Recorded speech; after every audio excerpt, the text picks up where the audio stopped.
જય પશુપાલક, જય ગૌ માતા.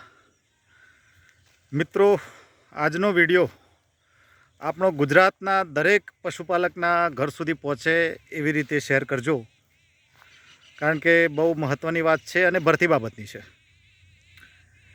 ભરતી માટે આપણે જે હાઈકોર્ટમાં પિટિશન ફાઇલ કરેલી છે એની 3 નવેમ્બર તારીખ હતી, પણ દિવાળી સેશન ચાલુ કોર્ટ થવાનો પહેલો દિવસ હતો અને જજ સાહેબ કોઈ જગ્યાએ કદાચ ગયા હશે અથવા સંજોગો એવા હશે કે હાજર નહોતા, એટલે આપણને નેક્સ્ટ તારીખ મળેલી છે અને એ તારીખ લગભગ 17 નવેમ્બર છે.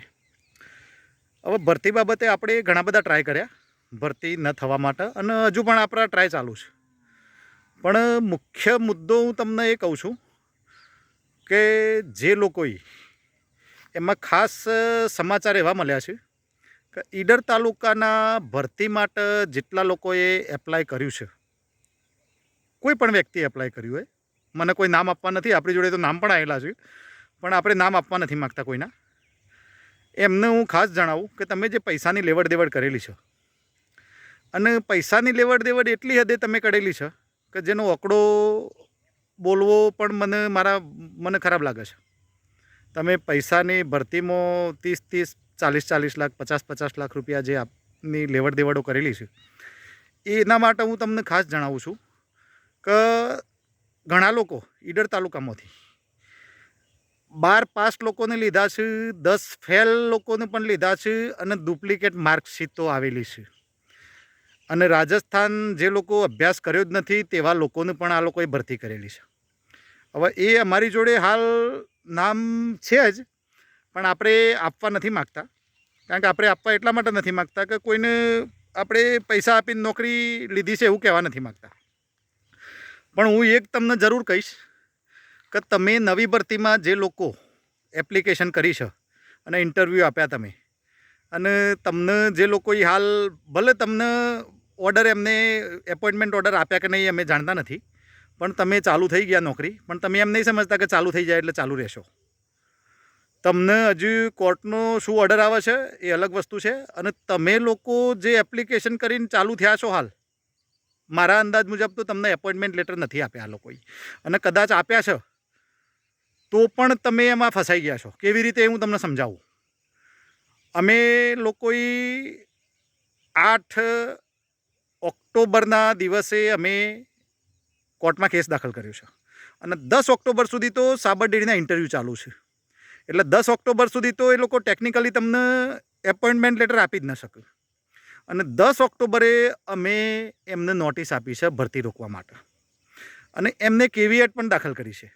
અને કેવીએટમાં સ્પષ્ટ એવો ઓર્ડર છે કે કોર્ટમાં એ લોકો જ્યાં સુધી ભરતી બાબતે ક્લિયરિફિકેશન ના આપે ત્યાં સુધી એ લોકો ઓર્ડર કરી શકશે નહીં.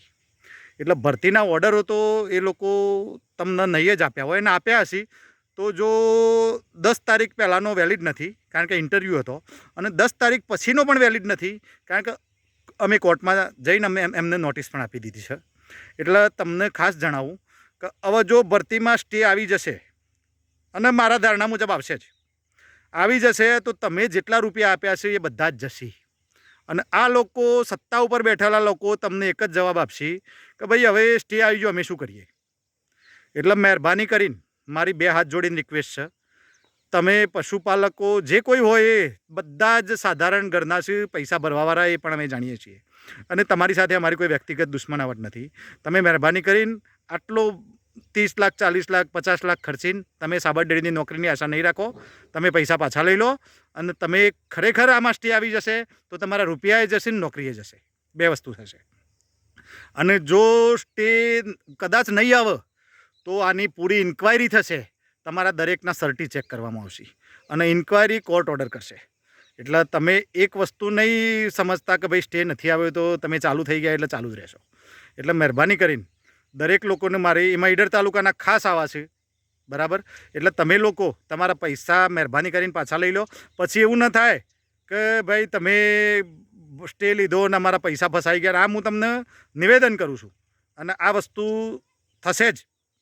એટલે મહેરબાની કરીને તમે હાલ જુઓ, હાલ તમે સર્ટી આપશો રાજસ્થાનના, પૈસાથી ખરીદીને લાવેલા અથવા ડુપ્લિકેટ સર્ટી જે ખરીદીને લાવ્યા છો, આ બધી જ તપાસ થશે. અને બીજી વસ્તુ યાદ રાખજો, તમે યુજીવીસીએલની ભરતી જોઈ લો, યુજીવીસીએલ કે પીજીવીસીએલ સોરી જે હોય બરાબર.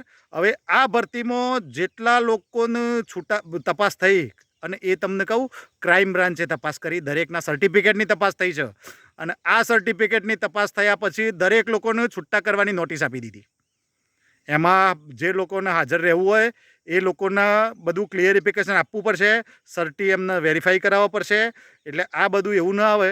અને થશે શું એમ હું તમને કહું, તમારું સર્ટી ડુપ્લિકેટ પકડાણું, અથવા તો તમે રાજસ્થાન ભણ્યા નથી અને સર્ટિફિકેટ લાવ્યા છો અને આ ચોરી પકડાઈ, તો ડિરેક્ટરો તો હાથ ઉપર કરી દેશે, પણ જેના નામનું સર્ટી હશે એ વ્યક્તિ જેલમાં જરૂર જશે. એટલે કોઈને મારે મહેરબાની કરીને મારા માધ્યમથી કોઈ જેલમાં ના જવો જોઈએ. કોઈ પણ પશુપાલકનો છોકરો હોય, અમારો ઈરાદો એવો નથી કે જેલમાં જાય, પણ તમે મહેરબાની કરીને આ લોકો પાસેથી પૈસા પાછા લઈ લો. અને તમે કાયદેસર હોય તો તમે જાઓ, બાકી આમ પૈસાથી લેવડ દેવડ કરીને કોઈ આશા નહીં રાખતા કે તમે નોકરી કરો. અને કાયદેસર હશો તો તમારી ભરતી પણ થશે, અને અમે થવા દઈશું જરૂર હશે તો સાબરડેરીમાં. બાકી હાલ જરૂર વગરની ભરતી છે, એટલે અમે આમાં સાબરડેરીને સીધી રીતે ભરતી નહીં કરવા દઈએ. એટલે હવે બીજું વધુમાં કાંઈ ખાસ કહેતો નથી, પણ તમે મહેરબાની કરીને કોર્ટની 17 તારીખ છે, આ પહેલાં તમે પાછા જે પણ રાજસ્થાનના સર્ટીવાળા હોય મહેરબાની કરીને પૈસા પરત લઈ લો, અને ડુપ્લિકેટ સર્ટીવાળાએ પરત લઈ લો. એટલે તમારી ઉપર કોઈ કાર્યવાહી થશે નહીં. નહીં તો કોર્ટમાં કેસ જતો રહ્યો છે એ તમને ખબર છે, અને કોર્ટ તપાસ થશે એટલે આમાં બહુ મોટું કૌભાંડ પણ નીકળશે અને તમારા પૈસા જશે.